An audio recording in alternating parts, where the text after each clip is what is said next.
Сәлеметсіздер ме, құрметті әріптестер. Бүгін сіздерге хит болып жатқан wordart.com сайты арқылы жұмыс жасауды көрсететін боламын. Бұл сайтты сіздер телефон арқылы да жасай аласыздар, немесе ноутбукпен қолданыңыздар. Бұл сайттың тиімділігі тірек сөздерде немесе оқушыларға жаңа тақырыптың ашу мақсатында қолдансаңыздар болады. Тағы да осы сайтқа кіру арқылы сіздер тіркелесіздер. Сіздерде осындай бет ашылады. Ал енді сіздер осы жерде Google арқылы тіркелесіздер. Google арқылы жүйеге кіру дегенді таңдап кіресіздер, сонда сіздерге ыңғайлы болады. Осындай бет ашылады. Менде алдын жасаған жұмыстарым мынау, ал сіздерде бұл жер бос тұруы мүмкін. Мына қызыл батырма жасау деген плюс батырмасы барды басасыздар. Сол жерде өздеріңіздің жұмыстарыңызды жасай аласыздар.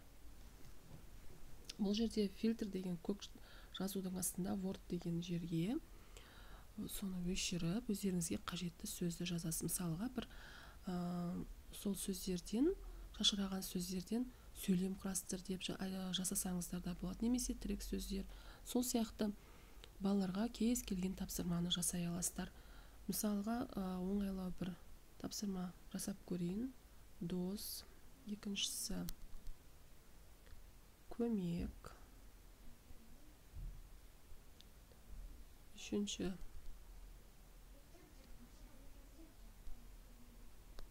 берді,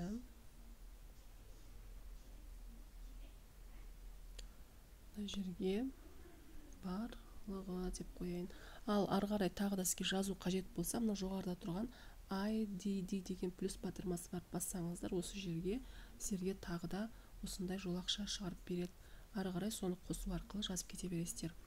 Ал енді осылай жасап болғаннан кейін сіздерде бұл сайтта негізі көбінесе қазақшаны таңдамайды, сондықтан сіздер оны қазақша сөз шығу үшін фонд деген көктің астында жаңа дос деген сөздің қатарындағы мына жерге келу арқылы сіздер қазақша оқу үшін мына тілді таңдасаңыздар, осы батырманы таңдасаңыздар, сіздерге мына жазған сөздеріңізді қазақша оқып береді.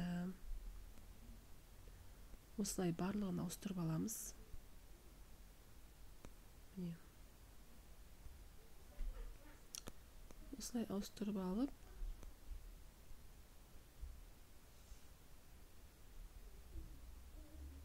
міне, осылай ауыстырып болғаннан кейін қызыл визуализ дегенді басасыздар. Осылай қазақшаға аударады қазір. Міне, сөздер шықты. Ал енді сіздер бұны қандай формаға келтіру үшін мынау төменде тұрған шапес дегенді басасыздар. Міне, сіздерде осындай түрлі фигуралар береді. Мысалға сіздер математика сабағында қолдансаңыздар, мына сандарды таңдасаңыздар болады.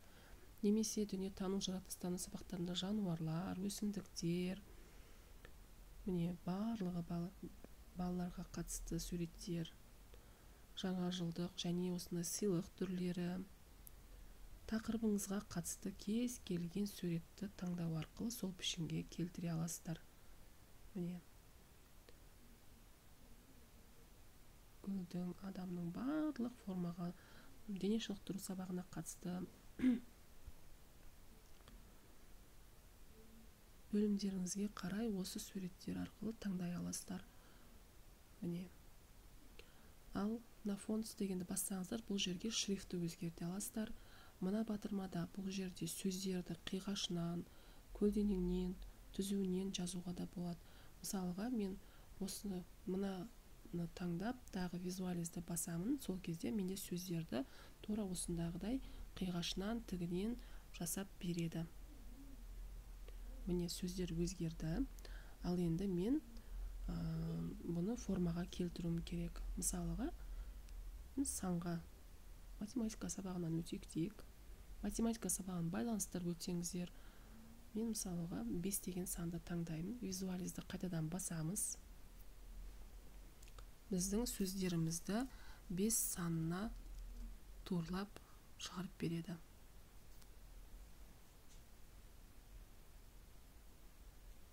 өте оңай, тиімді. Ноутбуктың да қажеті жоқ, телефон арқылы жасап ала аласыздар.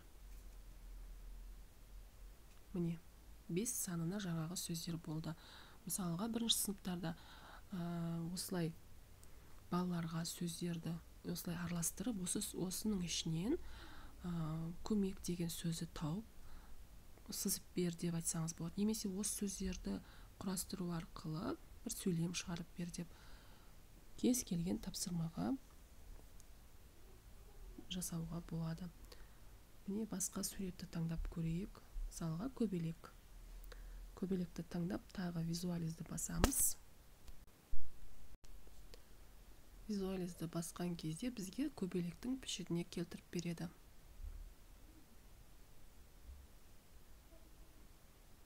Осылай барлық пішінге келтіріп, барлық суретке осылай сөздеріңізді өзгерте аласыздар, және түсінде өзгерте аласыздар, шрифтында өзгерте аласыздар. Барлық мүмкіндік бар.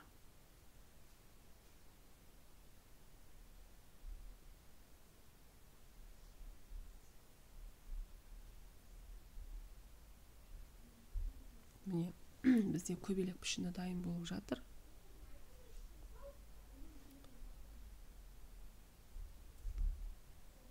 Міне, көбелек пішіні дайын болды. Ал енді бұның түсін өзгерту үшін мына жерде міне былай өзгертсеңіздер болады. Міне, түсі ағарып көрініп жатыр, я? Барлығын жасауға болады осы жерде. Міне, мына жерде түсін өзгертуге болады.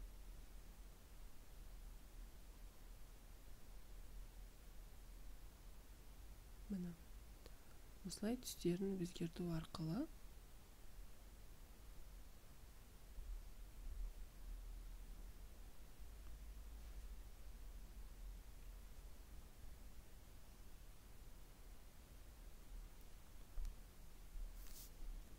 осылай өзгертіп отырсаңыздар болады.